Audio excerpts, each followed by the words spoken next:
ওনাদের পক্ষ থেকে 42 জন সাইন করেছেন। এখানে আপনারা দেখতে পাচ্ছেন মনোজ পন্ত আমাদের পক্ষ থেকে chief secretary, government of West বেঙ্গলের পক্ষ থেকে মিনিটসে সই করেছেন এবং ডাক্তারদের পক্ষ থেকে, জুনিয়র ডাক্তারদের পক্ষ থেকে 42 জনের প্রত্যেকেই তারা তাদের সিগনেচার করেছেন।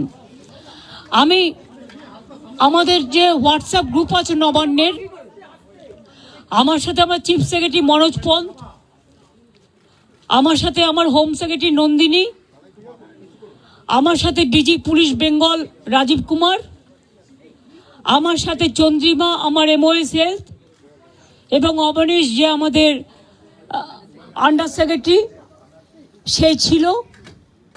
তাছাড়াও অনেক অফিসাররা এবং অনেক বন্ধুবান্ধবরা, মানে যারা কাজ করেন সারাক্ষণ প্রশাসনের, ওদের দেখভাল করার জন্য ছিলেন। যা সিদ্ধান্ত হয়েছে তা পুরো নবান্ন থেকে পাঠিয়ে দিতে আমি অভিনন্দন জানিয়েছি যে তারা আজকে এসছেন এবং বসেছেন বলে, এবং আমরা উভয় পক্ষই খুশি যে আমরা এতক্ষণ ধরে বিস্তারিত আলোচনা করতে পারলাম বলে।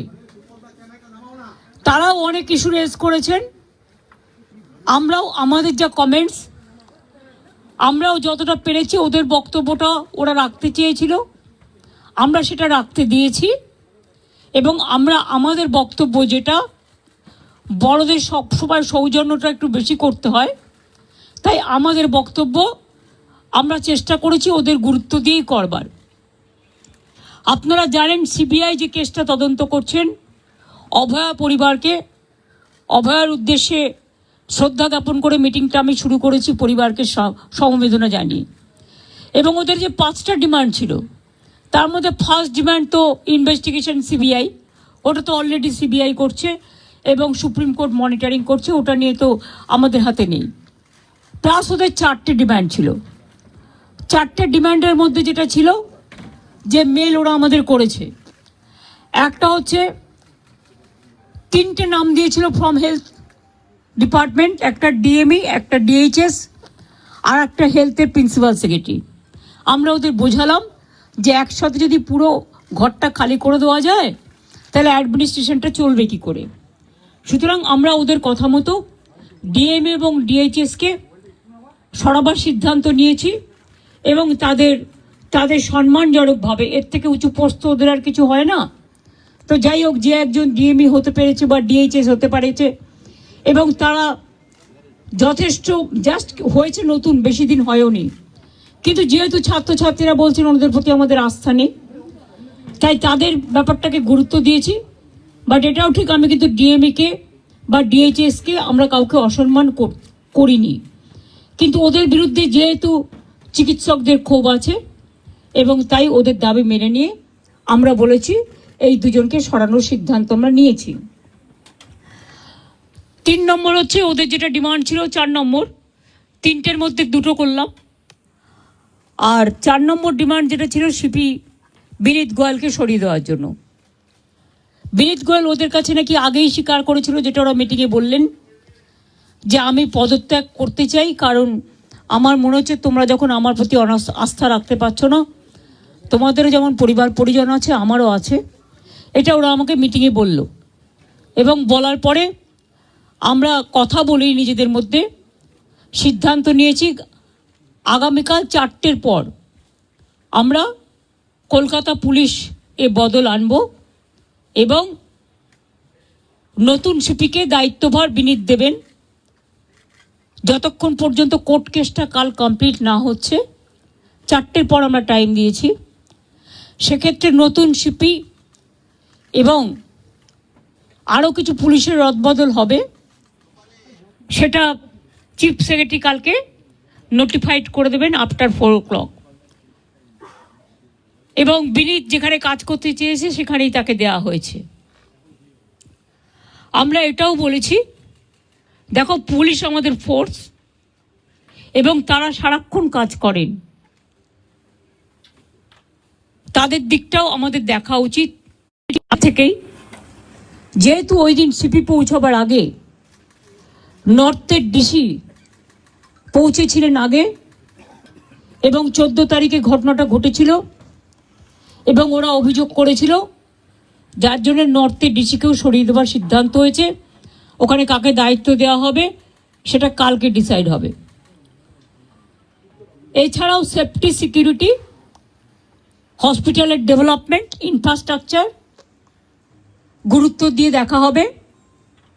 এবং এক্ষেত্রে টাইম টু টাইম যদি কোনো প্রবলেম অ্যারাইজ করে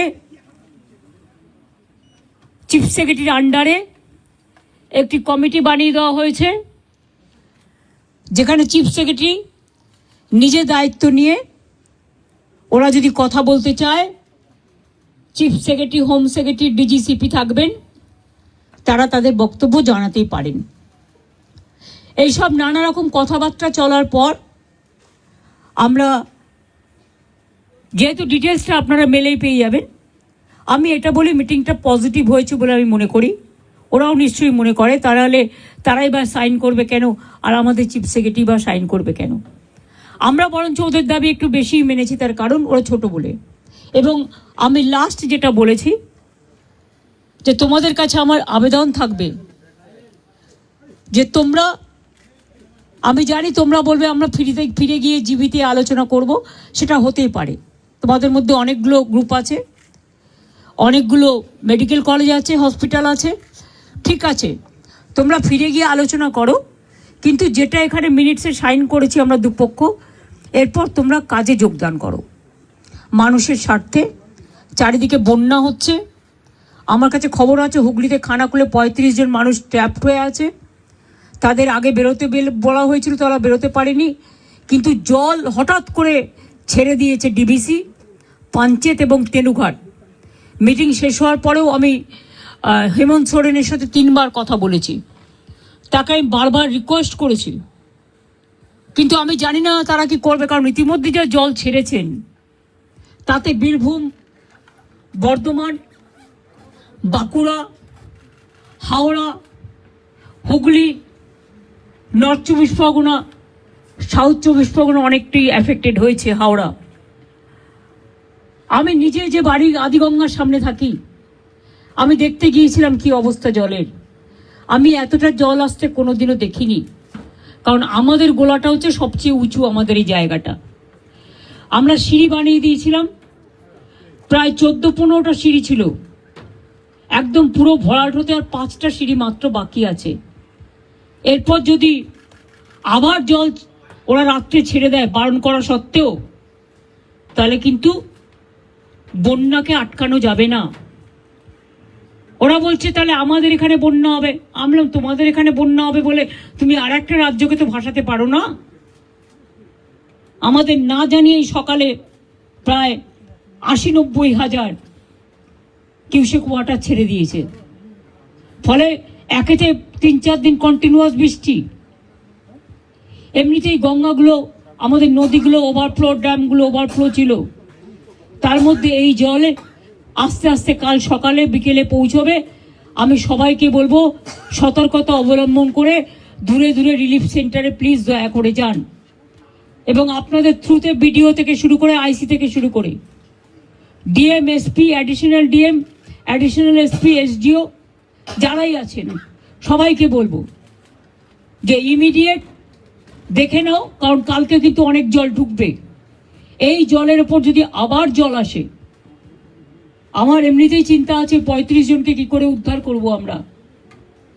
আর এখন রাত হয়ে গেছে, জলের কারেন্ট এতটাই, কেউ যে উদ্ধার করতে যাবে তার উপায় নেই, কারণ যে উদ্ধার করতে যাবে সে বোটও তলিয়ে চলে যাবে, এমন অবস্থা। তো ওখানে আমরা এনডিআরএফ টিম পাঠাচ্ছি সকালে, এবং এসডিআরএফ টিমটাও আমরা পাঠাচ্ছি সাউথ 24 পরগনায়। সুতরাং আমরা প্রত্যেকে অ্যালার্ট আছি। বিভিন্ন জেলার নেতৃবৃন্দের সাথেও আমার কথা হয়েছে, সিএস নিজে মনিটরিং করছেন 24x7, এবং তিনি নিজেও ডিএমদের সাথে বারবার করে আজকে 2-3 বার ভার্চুয়াল করেছেন। উনি অলরেডি আমাদের 24x7 মনিটরিং চলছে, টাইম টু টাইম কি অবস্থা। এবং মানুষকে আবার আবেদন করছি, প্লিজ দয়া করে জল আর আগুন এই দুটো জিনিস নিয়ে আমাদের মনে রাখতে হবে, যে কোনো মুহূর্তে জল ঢুকে যেতে পারে। দোতলা বাড়ি হলেও যদি একতলা ভেসে যায় তাহলে দোতলা ভাসতে কতক্ষণ নেবে? কাজে জীবনের ঝুঁকি দয়া করে কেউ নেবেন না। সতর্ক থাকুন, কিন্তু জীবন বাঁচান। একটা প্রাণের দাম অনেক বেশি। এটা আপনাদের মাধ্যমে অনুরোধ করব। যদিও আপনারা জুনিয়র ডক্টরদের স্ট্রাইক নিয়ে বেশি ব্যস্ত, কিন্তু তার মধ্যে আমার এই আবেদনটুকু যদি গ্রাম বাংলায় মানুষের কাছে পৌঁছে দিতে পারেন, বিশেষ করে জেলার মানুষের কাছে। কারণ কলকাতায় যদি এই অবস্থা হয় গঙ্গার, তাও তো হাই টাইড আজকে ছিল না। আমি দেখছি এখন জোয়ার আছে, জলের স্রোতের টান খুব বেশি আছে, এবং সেই জন্যই বুঝতে পারছি না, ইভেনিং আমরাও হয়তো যে কোনো সময় ডুবে যেতে পারি। জলের যে স্রোত আছে, তারপরে যদি আবার জল ছাড়ে, নিজেদের ঠিক রাখার জন্য অন্য স্টেটের উপরে ছেড়ে দিলাম, এটা কিন্তু ঠিক হচ্ছে না। আমি আমার প্রতিবাদ জানিয়েছি। হ্যাঁ, বলেছি আমি যে আপনারা প্লিজ কর্মবিরতি তুলুন। এত কিছু আলোচনা, আপনাদের 4টের মধ্যে 3টে ডিমান্ডই মেনে নিয়েছি। তাছাড়াও সিসিটিভি, লাইট, রেস্টরুম, ওয়াশরুম এগুলো করে দেওয়ার ব্যাপারেও 100 কোটি টাকা দেওয়া হয়েছে। এবং এছাড়াও সিকিউরিটি অডিটিং এর ব্যাপারেও আমরা দেখছি। সবার যাতে নিরাপত্তা থাকে, আমাদের যতদূর সম্ভব আমরা করব। আপনাদেরও বলবো লক্ষ্য রাখতে, কারণ দায়বদ্ধতা কিন্তু বোথ সাইডেরই থাকে। আর আমি আপনাদের কাছে অনুরোধ করব, অনেক মানুষ মারা গেছে, অনেক মানুষের কষ্ট হচ্ছে, চিকিৎসা পাচ্ছে না, অনেক পেশেন্ট আটকে আছে। সুতরাং মানুষ মনে করে আপনারাই তাদের ভগবান। সুতরাং আপনাদের আমি কাজে ফিরতে অনুরোধ করব। সমস্যা থাকলে সমাধান করতে হয়, আলোচনার পথ সবসময় খোলা থাকে। আজকে 3 দিন অপেক্ষা করার পর, আজকে 4 দিন 5 দিন, 3 ঘন্টা 2 ঘন্টা 3 ঘন্টা অপেক্ষা করার পর আজকে প্রায় সব প্রসেস শেষ করতে 5.5 ঘন্টা টাইম লেগেছে। আমাদের দিক থেকে যা যা করার ছিল আমরা চেষ্টা করেছি, বাংলার মানুষ যাতে ভুল না বোঝেন, বাংলার মানুষের দিকে তাকিয়ে। এবং এটা নিয়ে আবার যেন কেউ অপপ্রচার দয়া করে করবেন না। বাংলায় দুর্গাপুজো আসছে, এটা আমার আবেদন আপনাদের কাছে। এটা আমাদের মিটিংয়ে আলোচনা হয়নি, আমি করিনি। এটা আমার পক্ষ থেকে বন্যাটা এবং ফ্লাডের ব্যাপারটা আমি বলেছি, এই পরিস্থিতি। সুতরাং ম্যালেরিয়া বাড়বে, ডেঙ্গু বাড়বে, জলজনিত রোগগুলো বাড়বে। আপনাদের খুব প্রয়োজন এখন, আপনারা হাসপাতালে ফিরে যান। আমি এটুকু বলতে পারি, কারো বিরুদ্ধে কোনো শাস্তিমূলক ব্যবস্থা নেওয়া হবে না। लिया तो गया, कोशिश किया है जूनियर डॉक्टर का बात सुनने के लिए, लेकिन हमारा पुलिस भी बहुत सारे काम करते हैं। अगर काम करते करते किसी को 2 मिनट देर हो जाता है, कोई काम पे अगर थोड़ा गलती हो जाता है, तो उसको लेके अगर किसी को गुस्सा है तो गुस्सा निभाने के लिए, गुस्सा निपटाने के लिए हमने कोशिश किया। हेल्थ डिपार्टमेंट, पुलिस डिपार्टमेंट में जो जस्टिस उन्होंने मांगा, हमें कोशिश किया। हमारा पुलिस जो सीपी को हम चेंज करने का फैसला किया है, उनको साथ बात करके उनको कॉन्फिडेंस में लेके, उन्होंने भी नहीं चाहते थे जितना उसका खिलाफ में बहुत सारे बात उठाया। उन्होंने भी कहा कि हमारा भी परिवार है, हमारा परिवार को अच्छा नहीं लगता, इसी के लिए हम भी छोड़ने चाहते हैं। उन्होंने खुद, और डॉक्टर लोग जब मिलने गया था तब उन्होंने बताया।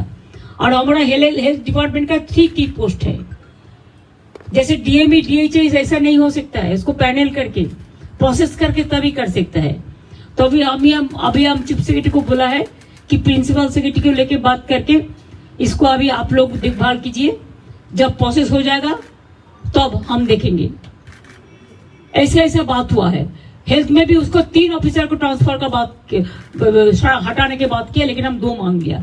इससे ज्यादा हम क्या कर सकते हैं? हम 99% मान लिया।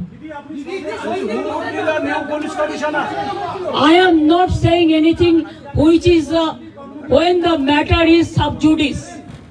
My humble request to all the junior doctors, whatever they demanded, out of this 4th demand, what is with us, we accepted 3 demands and we requested them to join the work so that commoners should not suffer. There should not be more and more death from the commoners. And nowadays when we are facing dengue, malaria, and also flood-like situation. DBC Panchet Tenughat, the dam, they have already released too much water. And these 2-3 days, we faced acute rainwater also. So both the Ganga river ponds were overflowing. And after releasing the water from Jharkhand, it's an acute problem. Some people are in a trap now. We have got the information. Police is keeping touch with them. We requested them to come early, but they thought that they will be safe. They have seen the earlier things also. Well, earlier also I monitored all this. My chief secretary is also monitoring. But I have not seen so much water is being released together. When there is a torrential rain, it plus, the flood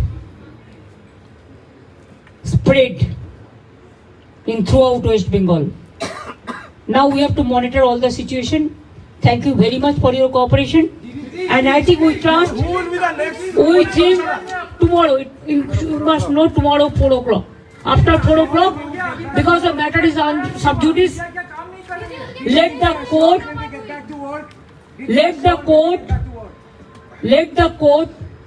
we respect the court, highest judiciary. We have a great respect. So whatever the matter is sub judice, there we cannot interfere.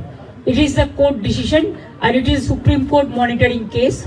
We want justice and we want, of course, the justice from Abhaya to all the girls, all the women who are affected throughout the country. Thank you very much.